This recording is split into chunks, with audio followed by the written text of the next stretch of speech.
winner of the New Jersey Press Association's Most Innovative Award. Welcome back to Greater Media Broadcast News. I'm Susie Shea, bringing you the top headlines in Central New Jersey. Here's what you need to know. Virus outbreak, jumping a hurdle, protecting police, health merger, and the ARC faces the axe. The outbreak of a virus commonly found in young children and teenagers has made its way to New Jersey. Officials are urging residents to take measures to fend off the enterovirus after a Sussex County youth was confirmed to have the respiratory infection this month. The potentially deadly virus was first seen in the Midwest this summer and has swept its way across the country, with more than 400 known cases in 40 states by this week. Those affected develop symptoms such as fever, runny nose, coughing, and in severe cases, difficulty breathing.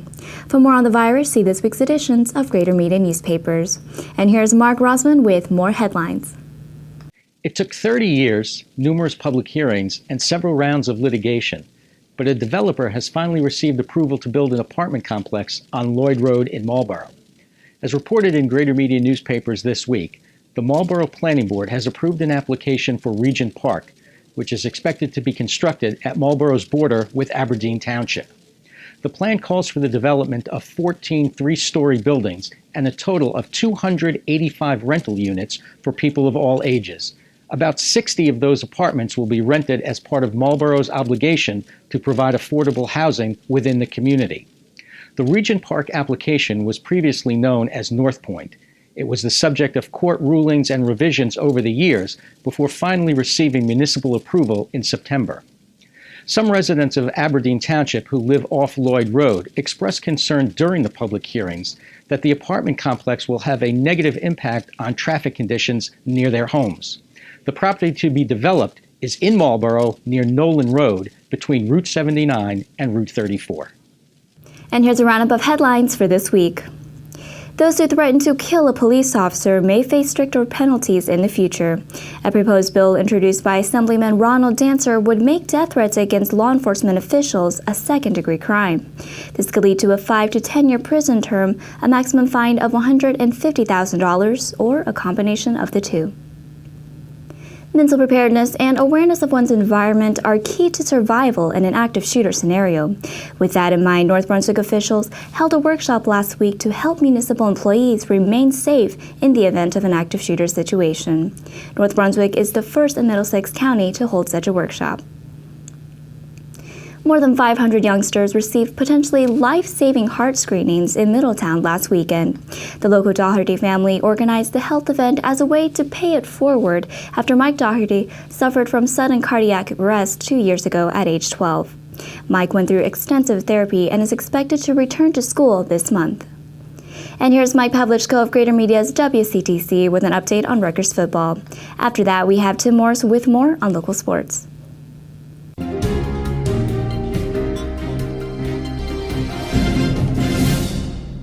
Well, someone much wiser than me once said, you never get a second chance to make a first impression, but that person may actually be wrong. So the Scarlet Knights have wrapped up their non-conference schedule of 4 games undefeated, first time since 2009. In fact, only the third time in program history. That means it's all Big Ten games the rest of the way for the Scarlet Knights. And RU may have missed an opportunity in that first ever Big Ten game against Penn State a few weeks ago, but they get a do-over, a mulligan this weekend when Michigan comes into town. Yes, storied Michigan, all the history, all the tradition, but the struggling Wolverines as well. Take a look at this man on the left. That is Michigan head coach Brady Hoke. You know the man on the right, Governor Christie. Never seen him in the same place, by the way, have you? Come on, they're practically identical twins. Anyway, Michigan is not doing well right now, and Governor Christie has a better chance of getting a presidential endorsement from Hillary Clinton than Brady Hoke has of lasting the year, or at least surviving this season in Ann Arbor. They are really struggling. Benched the quarterback this past game against Minnesota, and they lost to the Golden Gophers, something that never happened. So here's a chance this Saturday night on the banks for the Scarlet Knights to put the nail in the coffin, perhaps, on Michigan, or at least another. They do, and they will announce their arrival in the Big Ten very loudly. Michigan is reeling, and this is opportunity knocking for the Scarlet Knights with a battering ram. Now go out and get them, Scarlet Knights. I'm Mike Pavlichko on 1450 WCTC and WCTCAM.com. Howell High School, which has a rich tradition in girls' gymnastics, has returned to the forefront thanks to the influx of very talented underclassmen led by sophomore Monica Servideo. While leading the Rebels to the Shore Conference A North Division title and a 9th place at the NJSIAA Team Championships last fall, Servideo finished 5th in the all-around at the state championships.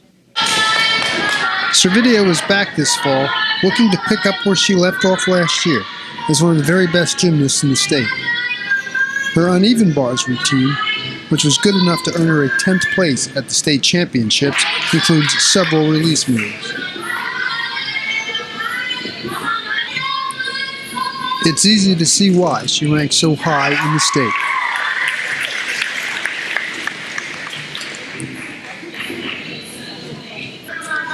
The dreaded balance beam separates the best from the rest, and Servideo clearly was one of the state's best last year, winning the Shore Conference Championship, and she was the runner-up at the state championships. Her routine showcases her grace and power, as well as a high degree of difficulty with each move. For most, just staying on the beam is a victory. But Servideo takes it far beyond that. She takes her routine to another level with her backflips and jumps.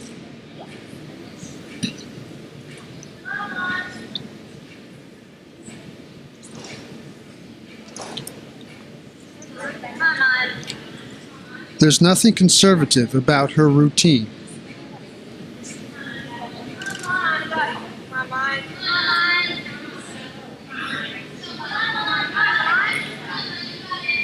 It's moves like these that make you all-state.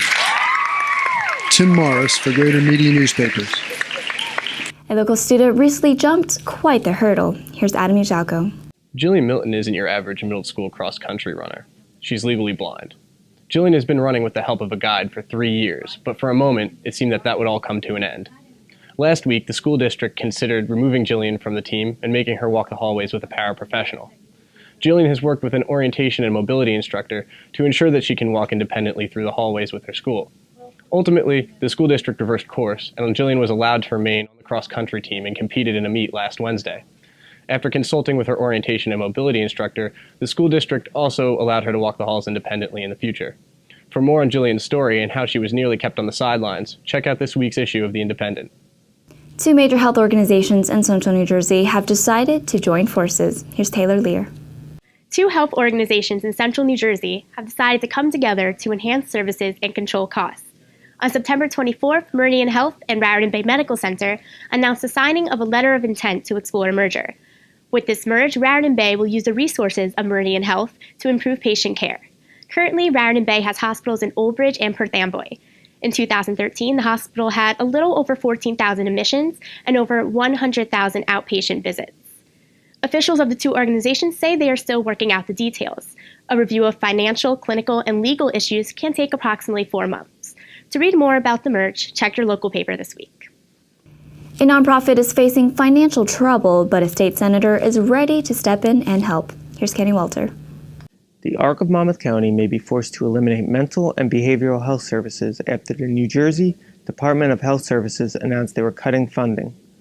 Last week, ARC posted a notice on their website announcing that the DHS Division of Developmental Disabilities, which funds 70% of their operating budget, is cutting all funding to ARC. While they are refraining from commenting, ARC officials are scheduling an October meeting with DHS Assistant Commissioner Elizabeth Shea to discuss the funding. For more information, please visit gmnews.com. For more in-depth coverage and additional stories, see your Greater Media newspaper today. Share your opinion on these stories at facebook.com/Greater Media Broadcast News. I'm Susie Shea. See you next time.